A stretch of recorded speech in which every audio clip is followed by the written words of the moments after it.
تفضل سي كريم مرحبا بك. أنا عبد الفتاح Mliek, dirigeant propriétaire de l'agence Voyageurs du désert.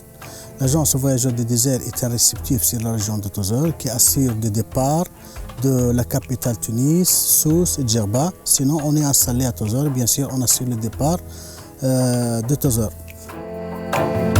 مختصين في الريسبتيف ومختصين تو سكي مايس الميتينغ والانسنتيف والكونغري لي زيفينمون. احنا باغ اكزومبل اللي جرت به العاده في تونس الكل باغ اكزومبل اللي تيم بيلدينغ يجي لبرا كيك سوا في الصحراء ولا في ان سباس مثلا اوفير ولا حاجه برشا من الناس خاطر برشا من الناس. اما بالنسبه مثلا هيك لي زاكتيفيتي ولا لي تيم بيلدينغ ولا حاجات احنا مختصين كاجونس دو فواياج نعملوا فيها في الواحه بور لو بيتي نومبر دو بارتيسيبون اني با ديباسي 50.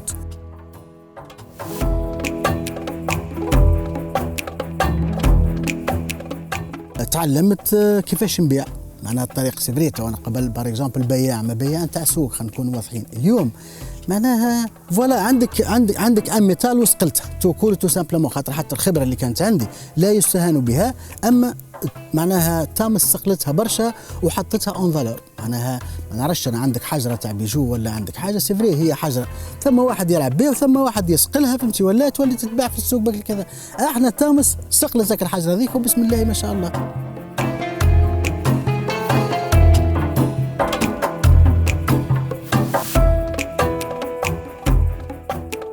ركزنا برشا باش نتعاملوا مع لي زارتيزون، ركزنا برشا باش نتعاملوا مع لي لوكو بصفه عامه، مع اولاد البلاد بصفه عامه، مع الغابه ومع اللي يبيع لي مثلا يجيب لي اللاقم، مع اللي يبيع لي باغ اكزومبل التمر، مع اللي اذا كان الماتريال نتاعي انا ما يكفيش نكي من عنده ماتريال.